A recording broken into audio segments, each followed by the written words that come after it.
दोस्तों, महाभारत के युद्ध में जब हनुमान जी को आया गुस्सा, कर्ण मरते मरते बचा। यह बात कहाँ तक सच है, तो चलिए जानते हैं। यह तो सभी जानते हैं कि महाभारत के युद्ध में सबसे शक्तिशाली योद्धा कोई थे तो वह कर्ण और अश्वत्थामा थे। लेकिन कवच और कुंडल उतर जाने के बाद भी कर्ण इतने शक्तिशाली थे कि वे अर्जुन के रथ को एक ही बाण में हवा में उड़ा देते, परंतु ऐसा हो नहीं सका। दरअसल युद्ध में एक दिन कर्ण और अर्जुन आमने सामने थे। दोनों के बीच घमासान युद्ध चल रहा था। ऐसे में जब अर्जुन का तीर लगने पर कर्ण का रथ 20 से 25 हाथ पीछे खिसक जाता है और कर्ण का तीर से अर्जुन का रथ सिर्फ 2 से 3 हाथ ही खिसकता है। लेकिन फिर भी भगवान कृष्ण कर्ण की प्रशंसा करते नहीं थकते थे। ऐसे में अर्जुन से रहा नहीं गया और उसे पूछ ही लिया कि हे पार्थ, आप मेरी शक्तिशाली प्रहारों की बजाय उसके कमजोर प्रहारों की प्रशंसा कर रहे हैं। ऐसा क्या कौशल है उसमें? तब भगवान कृष्ण मुस्कुराकर बोले, अर्जुन, तुम्हारे रथ की रक्षा के लिए ध्वज पर स्वयं हनुमान जी, पहियों पर शेषनाग और सारथी के रूप में मैं स्वयं नारायण विराजमान हूं।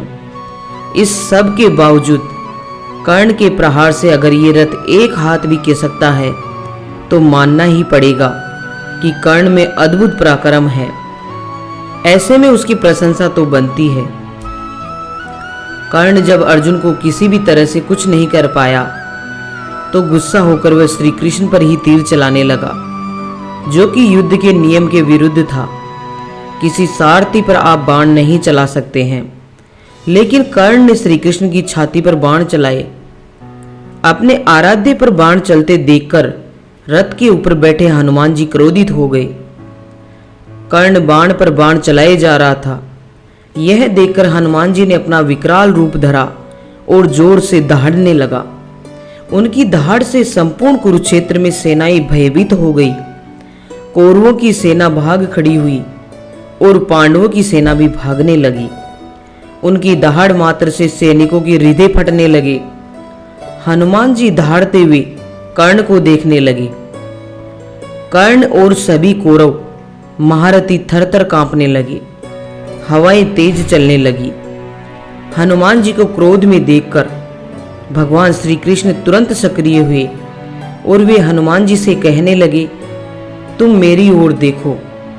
यदि कुछ क्षण और तुमने कर्ण की ओर देखा तो वह तुम्हारी दृष्टि मात्र से मारा जाएगा, और मैं नहीं चाहता ऐसा हो, इसलिए तुम मेरी ओर देखो। यह सुनकर हनुमान जी उनकी ओर देखने लगे और धीरे धीरे उनका क्रोध शांत हो गया, अन्यथा कर्ण हनुमान जी की दृष्टि से ही मारा जाता। अगर आपको हमारा ये वीडियो पसंद आया है तो प्लीज इसे लाइक करें और अपने दोस्तों के साथ शेयर करें। साथ ही हमारे YouTube चैनल पर नए हैं तो चैनल को प्लीज सब्सक्राइब कीजिए, जिससे आने वाली वीडियो की नोटिफिकेशन आपके पास पहुंच सके और नई नई जानकारी मिल सके। मिलती हूँ ऐसी ही एक रहस्यमयी कहानी के साथ। तब तक अपना ख्याल रखिए और हमारे साथ जुड़े रहिए। धन्यवाद।